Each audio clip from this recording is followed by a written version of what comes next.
우리가 지금까지 살펴본 대로 창세기의 관심은요, 모든 사람에게 있지 않죠.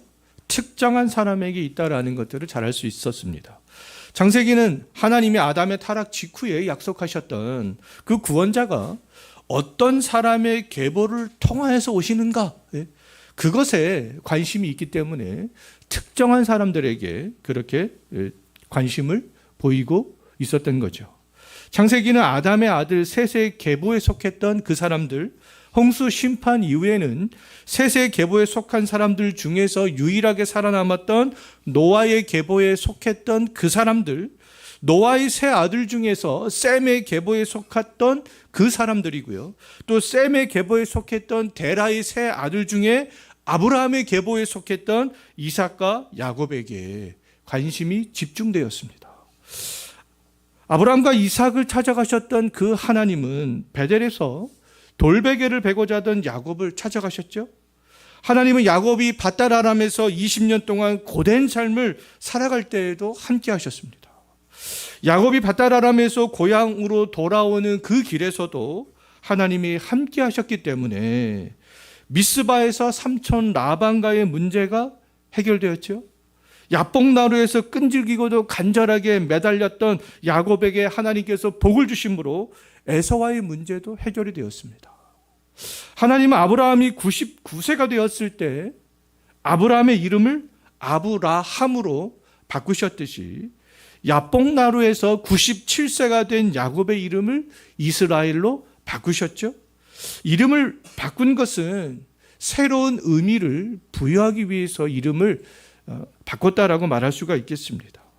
하나님은 아브라함으로 이름을 바꿈으로 아브라함과 그의 후손들이 언약 백성으로서 정체성을 가지고 살아갈 수 있도록 하셨고요. 이스라엘로 이름을 바꿈으로 이스라엘과 그의 모든 후손들이 하나님을 이긴 자로서 강한 자 되시는 하나님을 향한 간절함과 겸손함으로 살아가도록 하셨습니다. 이스라엘 백성들이 이제 그 아브라함의 이름을 부를 때마다 우리는 하나님의 언약 백성이구나. 또 이스라엘이라는 이름을 부를 때마다 우리가 하나님과 겨루어 이긴 자구나. 우리는 그 하나님과 겨루어 이긴 자로서 하나님 앞에서 겸손하게 살아가야 되는 그런 백성이구나 라는 것들을 기억하게 하기 위해서 하나님께서 이름을 바꾸신 것이 아니겠어요. 야곱은 이스라엘로 이제 에서를 대면하여서 만나서 화해를 하지만, 근데 오늘 본문 말씀을 보게 되면 온전히 이스라엘로 불려지기에는 부족함이 있었던 것을 알 수 있습니다. 밧단 아람에서 20년 동안 하나님이 함께 하심으로 야곱이 자녀를 낳고 부자가 되었지만 여전히 삼촌 라반을 두려워했던 것처럼 야뽕나루에서 형 에서를 대면할 때에도 야곱은 에서에 대한 그 두려움이 완전히 해소가 되어지 않았구나라는 것을 알 수가 있겠습니다. 야곱은 날이 새도록 하나님과 씨름하면서 하나님과 겨루어 이기고 이스라엘로 변화된 가운데 에서를 만났지만 에서를 두려워하는 그 마음이 완전히 해소가 되지 않았어요. 야곱은 에서와 대면한 이후에도 에서를 두려워하면서 에서를 의심하는 모습을 볼 수 있습니다. 하지만 에서는요, 그렇지 않은 것을 볼 수 있어요. 야곱을 향한 에서의 마음은 진심이었던 것들을 알 수가 있겠습니다. 야곱과 화해를 한 에서는 야곱과 조금이라도 더 함께 있고 싶어서 야곱에게 어떤 제안을 합니다. 어떤 제안을 하는지 33장 12절 한번 보십시오. 에서는 야곱에게 함께 이곳 야뽕나루를 떠나서 우리가 동행하자, 함께 가자, 이런 제안을 하죠. 반면 에서의 제안을 받은 야곱은 에서의 제안을 거절하면서 이제 핑계를 댑니다.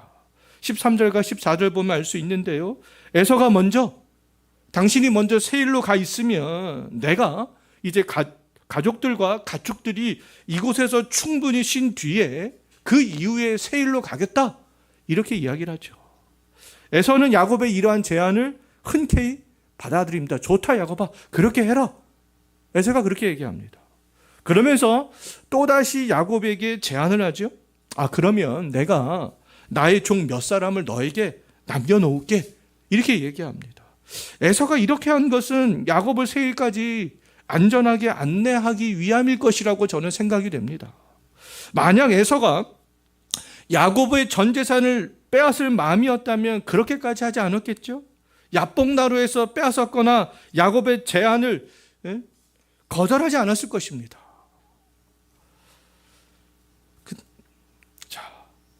그런데 이 에서의 두 번째 제안에도 야곱은 거절합니다. 야곱은 에서와 화해한 것만으로 나는 충분합니다. 형님, 나는 당신과 화해한 것만으로 충분합니다. 그렇게까지 나에게 호의를 베풀 필요가 없습니다. 이런 명분을 내세우는 것을 볼 수 있어요. 야곱이 에서의 이 두 가지 제안을 모두 다 거절하면서 내세운 명분을 보면 다 일리가 있습니다.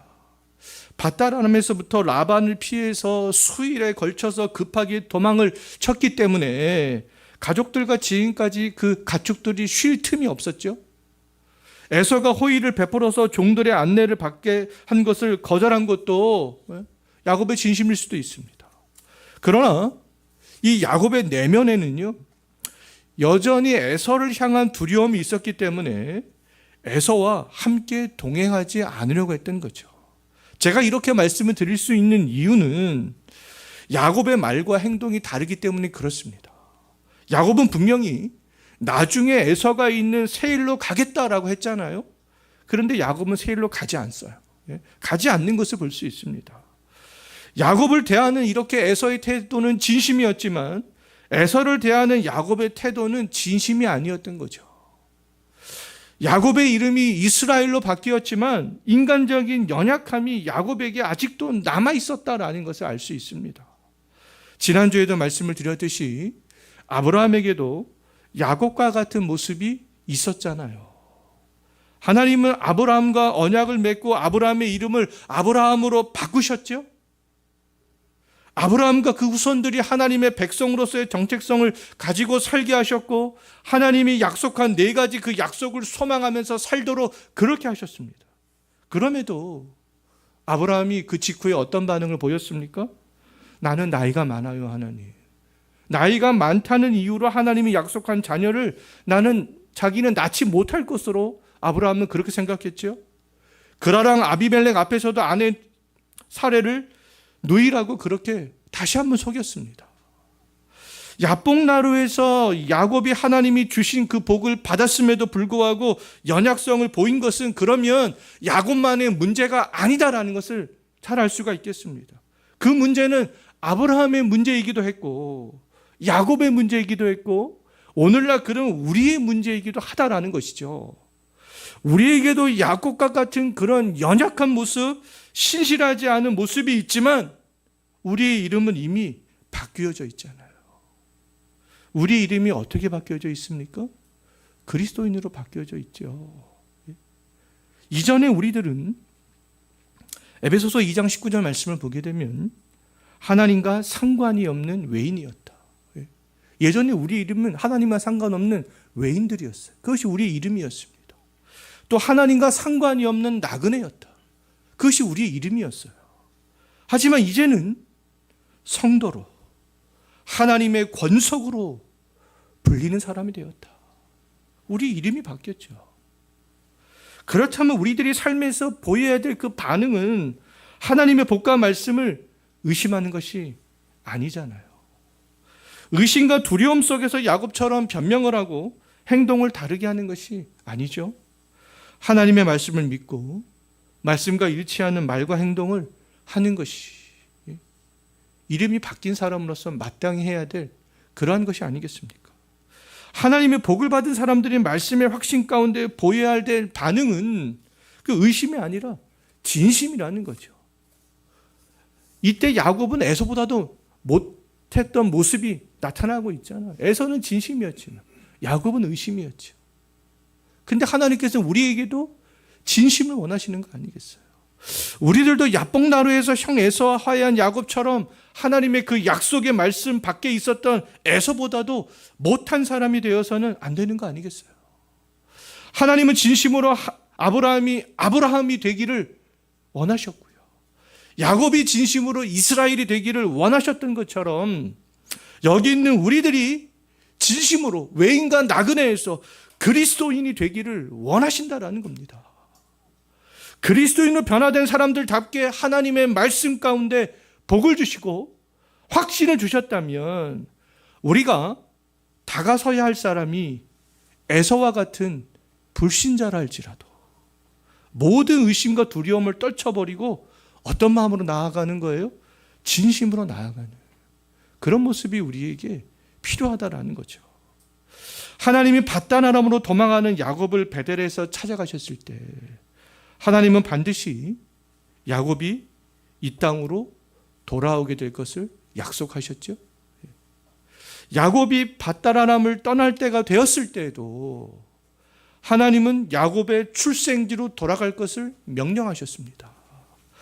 야곱은 이 사실을 누구보다도 잘 알고 있었기 때문에 에서가 400명을 거느리고 온다는 소식을 들었을 때에도 하나님이 내 고향 내 족속에게로 돌아가라고 하는 말씀을 기억하면서 기도했죠. 그렇다면 야곱이 빠르게 발걸음을 옮겨야 될 곳, 향해 나아가야 될 곳은 아버지 이삭이 있는 고향 땅이 아니었겠어요. 고향 땅. 아브라함과 이삭은 우리가 지도로 보는 성경을 할 때도 이미 살펴봤듯이 유목민이었기 때문에 여름과 겨울 계절에 따라서 브엘세바와 헤브론 등 유대 남방 지역을 여기저기 옮겨 다녔습니다. 야곱이 삼촌 라반의 집으로 출발했던 것도 브엘세바에서부터 출발했어요. 네게부가 있는 지역, 유대의 최대의 그 남단 지역, 그곳에서부터 출발했습니다. 그렇다면 하란을 떠난 야곱은 브엘세바, 헤브론 등이 있는 그 지역으로 왔어야 되는 것이죠. 그럼에도 불구하고 이 야곱은요, 하나님이 명령한 그 고향 땅으로 즉시 가지 않는 것을 볼 수 있습니다. 뒤에서 추격해 오던 삼촌 라반과의 문제가 해결되었죠. 앞에서 다가왔던 에서와의 문제도 해결이 되었습니다. 그것 때문에 야곱은 20년 만에 무엇이 찾아왔어요? 평안이 찾아왔죠. 고된 삶에서 해방이 되었습니다. 두려움에서도 해방이 되었죠. 20년 만에 평안을 야곱이 지금 만끽한 거 아니겠어요? 야곱에게 찾아온 평안이 아버지 그런데 이삭이 있는 고향으로 가라는 하나님의 말씀을 잊어버리게 합니다. 야곱이 고향을 향해서 나아가지 않고 어디에 머물렀는가? 33장 17절 한번 보십시오. 어디에 머물렀습니까? 숫곳에 머물렀죠. 이 숫곳은 야복 나루 근처가 되겠습니다. 야복 나루가 어디쯤인지 기억이 혹시 나지 않으신다면 우리가 과거에 했던 지도로 보는 성경 6-1 말씀을 쫓아 떠나는 족장들의 여정을 참조하시면 이 위치를 어느 정도인지 알 수가 있겠습니다. 야곱이 삼촌 라반의 집에 있는 그 메소포타미아의 북부의 하란에서부터 라반과 돌무더기를 쌓고 평화의 조약을 맺었던 미스바까지 오는데 며칠이 걸렸어요? 혹시 기억나십니까? 열흘이 걸렸지요. 열흘 동안에 왔습니다. 야복나루에서 야곱의 고향까지의 그 거리는요, 하란에서부터 미스바까지의 거리와 비교도 할 수 없을 정도로 굉장히 가까운 거리가 되겠습니다. 그럼에도 야곱은 고향으로 가는 것을 지체합니다. 숫곳에 머물러요. 아버지 이삭이 있는 고향으로 가기까지는 그럼 열흘도 채 빨리 간다면 열흘도 안 걸린다라는 것들을 알 수 있는 거 아니겠어요? 물론 가축들과 가족들의 휴식을 위해서 잠시 쉴 수는 있겠죠. 하지만 야곱은 숫곳에서 잠시 동안 쉰 것이 아니다라는 것을 알 수 있어요. 야곱이 숫곳에서 무엇을 했는지 다시 33장 17절 한번 보십시오. 무엇을 했습니까? 집을 짓고 우리간을 지었죠. 집과 우리간을 지은 것은요, 오랫동안 그곳에 머물기 위함이었습니다. 그럼 이것만을 볼 때, 야곱이 숫곳에 오랫동안 머물렀구나 라는 것을 우리는 유추를 해낼 수 있는 거 아니겠어요? 야곱은 하나님의 말씀으로 결정하지 않고 자기를 위해서 선택과 결정을 했던 거죠. 삶이 괴로웠던 바단 아람의 하란에 있을 때 야곱의 마음은 고향에 있었지만 삶이 편해진 그 야곱의 마음은 이제는 하나님의 말씀에서 멀어졌어요. 고향에서 멀어졌습니다. 숫곳을 떠난 야곱이 두 번째로 이제 어디를 향해서 갔는지 18절 한번 보십시오. 어디로 갑니까? 세겜 땅으로 가죠. 야곱은요, 드디어 이제 요단강을 건너서 요단 서편, 하나님이 약속하신 가나안 땅으로 이제 드디어 들어왔다라는 것을 알 수 있어요. 요단강을 넘어서 가나안 땅으로 온 것은 잘한 일 아니겠습니까? 집으로 가는 그 길목에 있는 거 아니겠어요? 그런데 오늘 말씀을 보면 그 이유가 문제가 됩니다. 세겜 땅은 고향으로 가는 길목에 있었던 성읍이었지만 숫곳처럼 오랫동안 머물러 있어야 될 그런 성읍은 아니었던 거죠. 그럼에도 야곱이 세겜 땅에서 어떻게 했는가? 33장 19절 한번 보십시오. 세겜 땅에서 야곱이 무엇을 합니까? 세겜의 아버지 하몰의 아들들의 손에서 무엇을 사요? 밭을 삽니다. 밭을 왜 샀겠어요? 그곳에 머물기 위해서. 이것은요, 아브라함이 헷 족속 에브론에게 마므레한 막벨라 밭을 산 것과는 다른 거예요. 아브라함은 가깝게는 사라의 매장지를 구입하기 위해서 그 땅을 막벨라 밭을 샀지만 궁극적으로 하나님의 약속의 말씀을 믿고 그 후손들을 위해서 미래를 바라보고 그 땅을 샀던 거죠. 그러나 야곱이 세겜 성읍에서 밭을 산 것은요, 그냥 그곳에 자기가 머물기 위해서 산 것으로 볼 수 있겠습니다. 야곱은 세겜에 머물기 위해서 밭을 사야 될 그럴 때가 아니었잖아요. 빨리 고향으로 가야 될 그럴 때였습니다.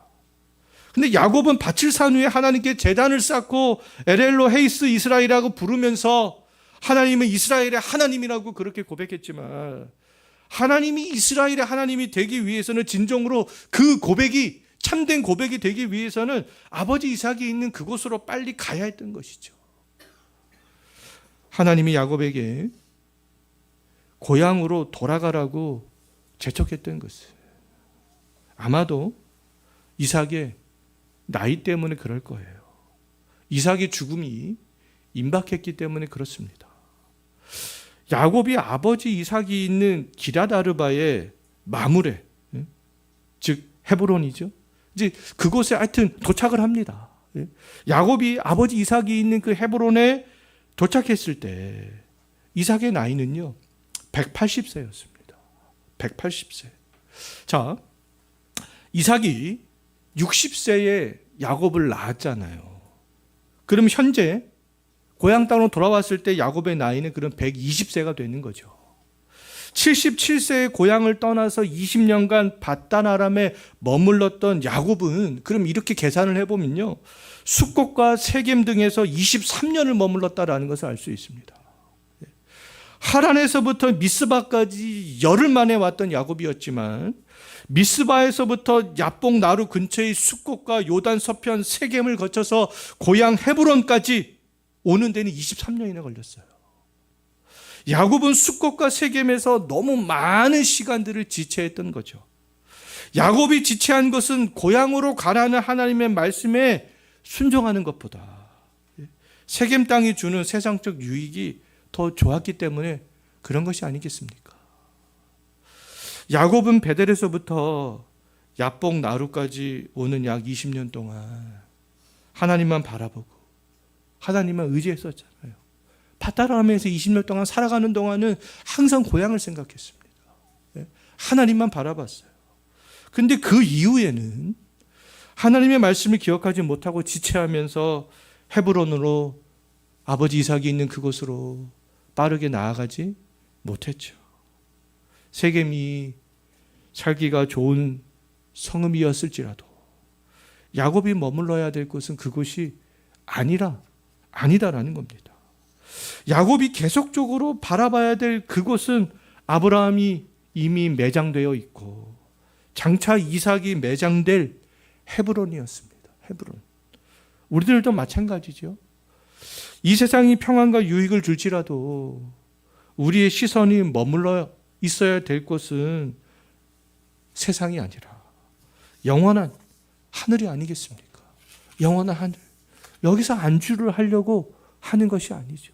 그런데 야곱은 세겜에서 안주하려고 했고 숫곳에서 안주하려고 했고 그런 삶을 살아갔던 거예요. 야곱이 고향으로 가지 않고 세겜 땅에서 수십 년 동안 그렇게 지체할 때 야곱의 가정에 이제 큰 문제가 생기게 됩니다. 야곱의 자녀들 역시 아버지 야곱처럼 세겜 사람들에게 하나님을 알지 못하는 세상 사람들의 그 문화에 관심을 갖기 시작하는 것을 볼 수 있어요. 특히 오늘 본문을 보면 야곱이 레아를 통해서 얻은 딸 디나가 그러했다라는 것을 알 수 있습니다. 야곱이 세겜 땅에 오랫동안 거주할 때 디나가 무엇에 관심을 가졌는지 34장 1절 한번 보십시오.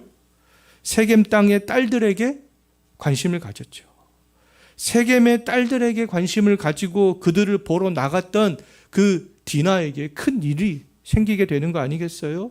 히위족속의 하몰의 아들 세겜에게 강간을 당하게 되는 그런 일이 발생하게 됩니다. 디나의 소식을 이 야곱도 듣게 되는데요. 디나의 소식을 들었던 야곱이 어떤 반응을 보였는지 34장 5절 마지막 부분 한번 보십시오. 야곱이 어떤 반응을 보이고 있습니까? 아무런 조치를 취하지 않죠. 그냥 잠잠하게 있습니다. 무덤하게 있는 것을 볼 수 있어요. 오히려 야곱의 아들들이 목축을 하던 들에서 돌아와서 디나의 소식을 듣고 근심하고 경노하는 것을 볼 수 있습니다. 야곱은 잠잠한데 베델에서부터 야복 나루에 이르기까지 야곱의 신앙은 깨어 있었고 하나님을 전적으로 의지했던 그런 신앙이었지만 이상하리만큼 에서와의 문제가 해결된 이후에는 영적으로 굉장히 무능력해졌다라는 것들을 알 수 있습니다. 좀 전에 살펴보았듯이 고향으로 가는 것을 이제 지체하고 있잖아요. 영적으로 무능력해지니까 그런 결정을 하게 되는 거 아니겠습니까? 디나의 소식을 듣고도 아무런 조치도 취하지 않은 채 그냥 잠잠히 있는 것을 볼 수 있습니다. 또 창세기 35장 22절 말씀을 보게 되면 야곱의 첫째 아들 르우벤이 야곱의 첫 비라와 동침했다라는 소식을 듣게 되지만 이때에도 야곱은 디나 사건에 이어서 르우벤에게 아무런 조치를 취하지 않는 것을 볼 수 있어요. 야곱은 세겜에서 지체할 때에도 제단을 쌓고 예배를 드렸지만 영적인 그 무능력함 속에서 좀처럼 깨어나지 못하고 있었던 거죠. 야곱이 영적인 무능력 속에서 세겜에서 지체한 결과 디나에게 불행한 일이 생기게 되었고요. 이후에 계속되는 야곱의 영적인 무능력으로 야곱의 아들들은 악행을 하게 되는 것을 볼 수 있습니다. 하나님의 언약 백성의 증표인 할례를 디나에게 해를 가했던 하몰과 그의 아들 세겜을 비롯해서 이 가나안 족속들, 시위 족속을 죽이는데 하나님께서 언약의 증표로 주신 그 할례를 이용하는 것을 볼 수가 있겠습니다. 할례는요, 다른 사람을 해할 목적으로 하나님께서 주셨던 것이 아니잖아요. 하나님의 백성으로서의 정체성들을 잊지 않기 위해서 주셨습니다. 그럼에도 야곱의 아들들이 할례를 이용하여서 사람들을 죽였던 것은 야곱의 이런 영적 무능력들이 자녀들에게도 영향을 미쳤던 것이죠. 아무런 하나님의 은혜의 방편의 도구였던 그것을 악행을 하는데 이용하고 사용하게 된 거 아니겠어요? 신앙의 부모가 깨어있지 않으면 절대로 자녀들에게 신앙의 본이 될 수 없는 거 아니겠어요? 야곱도 세겜에서 제단을 쌓고 예배를 드렸습니다. 근데 지금 영적으로 무능력해지니까 종교적 행위는 있었지만 자기도 영적으로 무능력해지고 자녀들에게도 영적인 본이 되지 못하고 지금 그런 삶을 살아가고 있는 거 아니겠어요? 자, 아론은 하나님 앞에서 신실한 제사장이었지만 그의 두 아들 나답과 아비후는 그렇지 못했죠. 사무엘은 하나님 앞에서 신실한 사사였지만 그의 두 아들 요엘과 아비야는 그렇지 못했습니다. 성경적 사고를 하면서 경건한 삶을 살았던 사람들의 자녀들도 그렇게 될 수 있을진데, 하물며 부모들이 성경적 사고를 하지 못하고 성경적인 삶을 살아가지 못하면 자녀들은 부모들보다 더욱더 심하게 성경에서 떠나게 되는 거 아니겠어요? 영적으로 무능력해지게 되는 거 아니겠습니까? 종교적 행위는 하고 있을지라도 성경적 사고를 하면서 살아가지는 못하게 되는 거죠. 구약에서 아수르와 바벨론에게 멸망당한 모든 이스라엘 백성들이 그 사실을 지금 보여주고 있고요. 오늘날 자녀들이 교회를 싫어하고 떠나는 그 현실들이 이 사실을 보여주고 있는 거 아니겠습니까? 12족속이 할례를 받고 아파할 때에 야곱의 아들들은 그들을 죽이기 위해서 이제 급습을 합니다. 그때 누가 앞장서서 그런 일을 했는지 34장 25절 한번 보십시오. 누가 앞장을 섰습니까? 야곱의 둘째 아들과 셋째 아들인 시므온과 레위가 앞장섰죠. 시므온과 레위는 디나와 어머니가 같았기 때문에 디나를 사랑하는 마음이 커서 주도적으로 그렇게 했을 수도 있지만 저는 그렇게 생각하지 않습니다. 시므온과 레위가 주도적으로 나섰던 이유는 좀 전에도 말씀을 드렸었는데요. 첫째, 르우벤과 관련이 있습니다. 르우벤이 야곱의 첩 비라와 동침하는 악행을 하죠. 시므온과 레위는 가나안 족속들 12족속들을 다 몰살시키는 그런 악행을 하죠. 야곱의 첫째 아들 르우벤과 둘째, 셋째 아들 시므온과 레위는 이 비라 사건과 디나 사건 속에서 악한 일을 주도적으로 했습니다. 이들은 하나님의 구속사적인 관점에서 볼 때 하나님이 주시는 복을 상실하게 되는 것이죠. 창세기 49장에서 야곱이 죽기 전에 자기의 12아들에게 마지막 유언을 할 때 야곱은 르우벤과 시므온과 레위가 한 행동을 책망하게 됩니다. 그것을 통해서 잘할 수 있어요. 르우벤과 시므온과 레위를 대신해서 여자의 후손으로 오시는 구원자는 이제 야곱의 넷째 아들 유다의 계보를 통해서 오시게 된다라는 것을 잘 알 수 있게 됩니다. 아브라함과 이삭과 야곱에게 이어지던 그 경건한 계보가 이제 야곱의 12아들 중에서 누구에게 흘러간다라는 것들을 지금 암시하고 있는 거예요. 유다에게 흘러간다라는 것들을 지금 암시하고 있는 것입니다.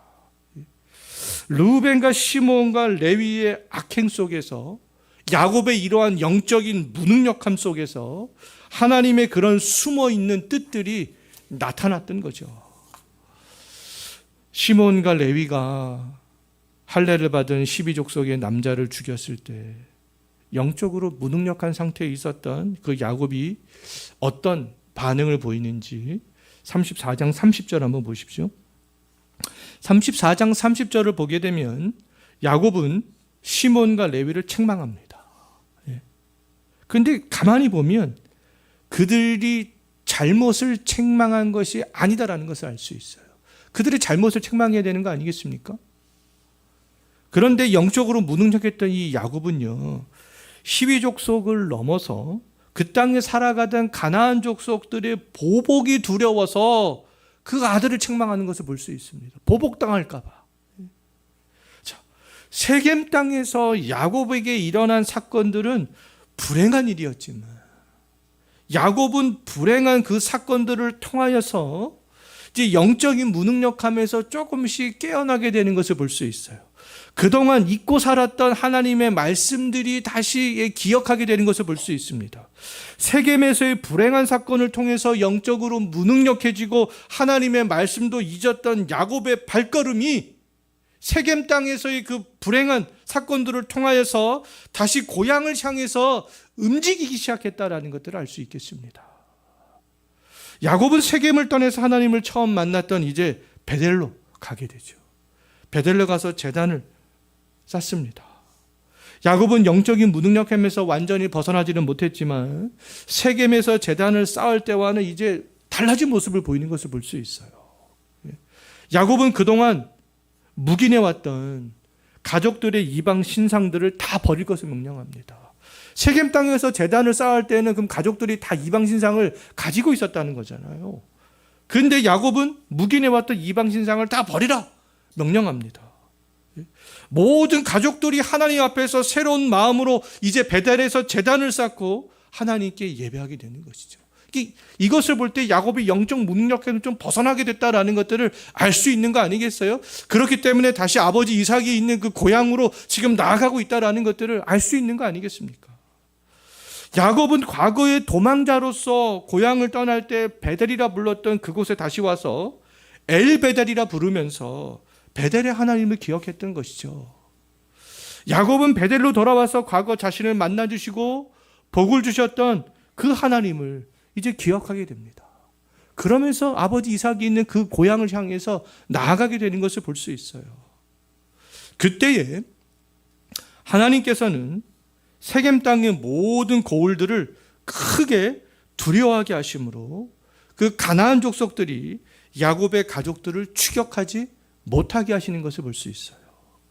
과거 베델에서 약속했던 약속을 다시 한번 하나님께서는 야곱에게 약속하시면서 야복나루에서 야곱의 이름을 이스라엘로 바꾸셨던 것처럼 다시 한번 하나님께서는 너의 이름을 야곱이라 부르지 말고 이스라엘로 부를 것을 하나님께서 말씀하시죠. 자, 계속해서 이제 35장의 말씀들을 쭉 보게 되면요. 리브가의 유모 드보라가 어떻게 야곱의 일행이 되었는지 성경에서 말하고 있지 않기 때문에 알 수는 없지만 베델에서 드보라가 죽고 또 에브라, 베들레헴이죠. 이 베들레헴에서 야곱이 가장 사랑했던 라헬이 베냐민을 낳다가 죽었지만 야곱은 숫곳과 세겜에서 지체했던 것처럼 그곳에서 지체하지 않습니다. 이제는 이삭이 있는 헤브론으로 계속 발걸음을 옮겨가는 것을 볼 수가 있어요. 야곱은 이제 헤브론에 도착해서 이삭이 죽기 전에 만납니다. 그리고 에서와 함께 이삭을 장사를 지내죠. 야복나루에서 헤어졌던 에서는 헤브론에서 다시 만나게 되지만 그 헤브론에서 같이 지낼 수는 없었습니다. 왜냐하면 아브라함과 롯처럼 야곱과 에서의 소유가 많았기 때문에 함께 한 곳에 거주할 수가 없었던 거죠. 약속의 땅을 그런데 떠난 롯처럼 에서는 약속의 땅을 떠나서 다시 세일로 갑니다. 아브라함이 약속의 땅에 남았던 것처럼 야곱은 어떻게 합니까? 약속의 땅에 남아있죠. 창세기 이 36장은 에서의 계보에 관한 것인데요. 창세기에는 거룩한 계보의 번성만을 다루지 않죠. 불경건한 계보의 번성도 창세기에서는 같이 다루고 있습니다. 아담의 계보를 이야기하면서 셋의 계보뿐만 아니라 누구의 계보도 다루었습니까? 가인의 계보도 다루었죠. 악인들의 번성에 대해서도 다루었습니다. 노아의 계보를 이야기하면서 함과 야벳의 계보도 같이 다루었죠. 셈의 계보만 이야기한 것이 아니었잖아요. 아브라함의 계보를 이야기하면서도 이스마엘의 계보를 함께 다루었습니다. 또 이처럼 야곱의 계보를 이야기하면서도 에서의 계보를 다루고 있는죠. 그 경건한 계보와 경건하지 않는 계보들이 어떻게 이 인류가 번성해 가는가, 어떤 족속으로 번성해 가는가, 그것들을 지금 이 계보를 통하여서 지금 말씀하고 있는 것이죠. 자, 이제 말씀을 정리하고 마치겠는데요. 야복나루에서 야곱은 하나님께 복을 받고 에서와의 문제를 해결했지만 야곱은 에서에게 진심이 아니었습니다. 이후 야곱은 영적인 무능력에 빠져서 하나님이 명하신 대로 이삭이 있는 그 헤브론으로 가지 않고 숫곳과 세겜에서 23년을 지체하게 되는 거잖아요. 야곱이 세겜에서 그렇게 지체할 때에 야곱의 무능력과 디나의 불행과 할례를 이용하여 가나안 족속들을 죽인 시몬과 레위의 문제가 발생했고, 고향으로 돌아오는 길에 르우벤의 악행이 드러났지만 하나님께서는 그 모든 사건들을 통하여서 하나님의 숨어있는 뜻을 나타내셨습니다. 그들은 몰랐겠죠. 그런데 성경을 갖고 있는 우리들은 그 하나님의 숨어있는 뜻을 알 수 있는 거 아니겠습니까? 세겜에서 지체하던 야곱은 다시 고향으로 나아갈 수 있게 되었고, 유다가 하나님의 구속사에 등장하게 되었던 것이죠. 하나님은 우리들이 하나님의 큰 은혜를 받은 이후에 영적으로 무능력해질 때에도 하나님의 일을 하시는 분이 되겠습니다. 사람들이 악행을 할 때에도 그리스도인으로 이름 불리는 사람들을 일깨워서 하나님의 숨은 뜻을 드러내시는 분이죠. 우리들은 야곱처럼 영적으로 무능력해지기 전에 하나님의 말씀으로 정말 깨어있는 그리스도인이 되기를 소망하고, 설령 야곱처럼 영적으로 무능력해졌을지라도 하나님의 뜻을 깨닫고 순종으로 나아가는 그리스도인이 되었으면 좋겠습니다. 야곱에게 이 두 가지 양면성들을 우리가 잘 배울 수 있었으면 좋겠습니다. 기도하겠습니다. 하나님 아버지,